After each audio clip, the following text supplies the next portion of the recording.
La Trinité. La Trinité est une doctrine qui s'est superposée à la doctrine sainte des Écritures. Une doctrine qui ne devrait même pas figurer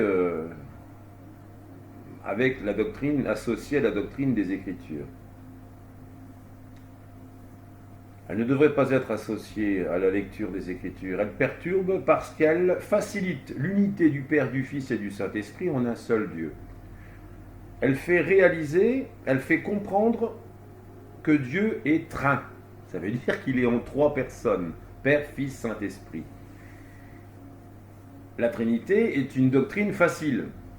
Il suffit de réunir le tout, comme ça vous mélangez l'ensemble et vous avez une solution. Vous avez une ouverture, vous avez une compréhension de Dieu. Très facile. Une fois que vous avez cru à l'Esprit Saint, vous vous dites, ça y est, je suis en communion avec Dieu. Une fois que vous avez saisi Jésus, vous voyez, comme si vous saisissiez le sceptre d'un roi, parce que c'est le roi qui tend le sceptre, alors vous en faites un Dieu. Et puis ou alors, vous n'adorez que Dieu, évidemment, puisque le reste est tellement brinque-ballé. Je veux dire, on prend le Christ pour un personnage de divertissement, on le sculpte, on le fabrique, on le représente sous diverses images. Et puis, effectivement, je comprends que d'autres religions, voyant cela, se disent, mais non, nous n'acceptons pas toutes ces idoles, toutes ces images. Tout ce que ces chrétiens, entre guillemets, entre parenthèses, ont comme Dieu. Nous n'acceptons pas ça. Et donc, évidemment, ça se comprendra que ces religions, ces autres religions, adoreront le vrai Dieu, l'unique Dieu. Et ils n'ont pas tort. Ils n'ont pas tort dans le sens où d'abord, il nous faut reconnaître l'existence de Dieu, d'un unique Dieu. Et on ne peut pas évoluer, on ne peut pas avancer, on ne peut pas, je dirais, il n'est pas convenable de connaître les sujets avant de connaître celui qui les a faits. Il faut d'abord se tourner vers le tout, vers celui qui est au-dessus de tout, l'unique, l'insondable, l'invisible, l'immortel.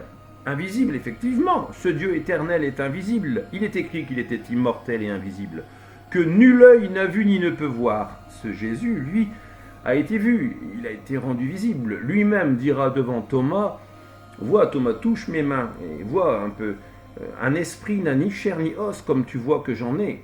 Ce Jésus était bien visible, hein, à l'époque où il a été présenté à Israël.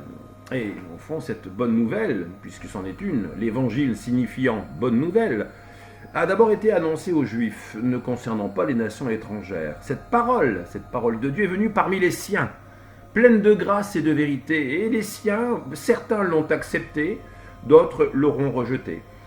Cette même parole qui vient de Dieu, c'est comme si, par exemple, d'un grand feu, vous sortiez une petite flamme. Par elle, le monde a été fait. Et un jour, Dieu, ce grand feu, imaginons, pour que nous ayons une idée, a décidé d'envoyer cette flamme dans le monde pour rétablir, reconstruire toute chose avec lui-même. Au moyen de cette petite flamme qui sort de la grande boule de feu. Eh bien, cette parole qui était Dieu, qui était au commencement avec Dieu, a été manifestée en chair. Elle était au commencement avec Dieu. Oui, certes, c'était bien, elle était au commencement. Mais cette parole n'était pas encore nommée Jésus. Or, le nom de Jésus, qui avait été annoncé par l'ange à Marie, sera effectivement donné à l'enfant au 8e jour seulement de sa circoncision. Parce que dans la tradition juive, on circoncie l'enfant au bout du 8e jour. Et c'est à ce moment précis que le nom de Jésus lui sera donné. Il est inconvenant de dire, par exemple, que Jésus a créé toute chose. Jésus existait autrefois. Oui, donc Jésus, c'est le nom de Jésus. Il n'était pas nommé Jésus avant. C'est au moment précis, à un moment donné, je t'ai enfanté aujourd'hui, je t'ai fait connaître, je t'ai fait naître. Voilà, Dieu a fait naître. À travers les prophètes avait annoncé la venue de ce Christ, de cet oint. Oint qui veut dire oint du Seigneur, celui qui est consacré, celui qui a été choisi, mis à part. Voilà, donc Dieu a donc suscité ce Christ. Mais avant que le monde soit fait, évidemment, il n'avait pas le nom de Jésus. Nous savons aussi que Dieu, l'unique Dieu, reconnaîtront les autres religions, est un Dieu sauveur, Dieu miséricordieux. celui qui l'aura envoyé aussi est un sauveur. Il est le sauveur. Moïse avait été un libérateur en son temps. Moïse existait avant la venue de ce Jésus. Jésus-Christ, lui, plus tard, viendra et sera donc ce fameux sauveur attendu avec un grand S. C'est Dieu qui sauve en vérité. Il sauve, oui, mais au moyen de cet homme. Moïse avait été envoyé de Dieu pour libérer son peuple avant la venue de Jésus. C'est Dieu qui sauve au moyen de ce libérateur. Moïse était un simple homme. Il disait même, Dieu vous suscitera un prophète comme moi. Écoutez-le. Au fond, c'est par l'esprit qu'il parlait. Il faut bien comprendre que Dieu ne suscite pas des gens de grande importance. Il ne fait pas naître des personnes pour leur propre gloriole, pour leur gloire. Ce sont des gens qui sont brisés, ce sont des gens qui sont mis à part.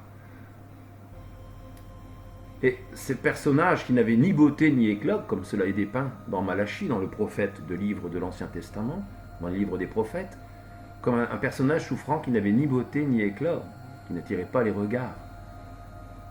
Et il a pris sur lui nos souffrances, nos fautes, hein, il a pris nos maladies. Et donc c'est un homme qui a du cœur et que Dieu a suscité. Et donc, une fois que l'on a compris ces choses, que l'on a connu ce personnage, que l'on a entendu, que l'on a écouté, que l'on a lu donc ses enseignements, soit l'on est cœur à cœur avec ce qu'il a dit, et après cela avec lui, soit on est dans l'ignorance et on ne connaît pas encore, et on ne peut pas se permettre d'inventer n'importe quoi, et de dire que Jésus était ceci, était cela. Je crois que pour chasser toute obscurité, pour dissiper les nuages, la seule solution pour régler tous les problèmes de doctrine étrangère, c'est d'être en communion avec le Père et avec Jésus-Christ, son Fils, naturellement.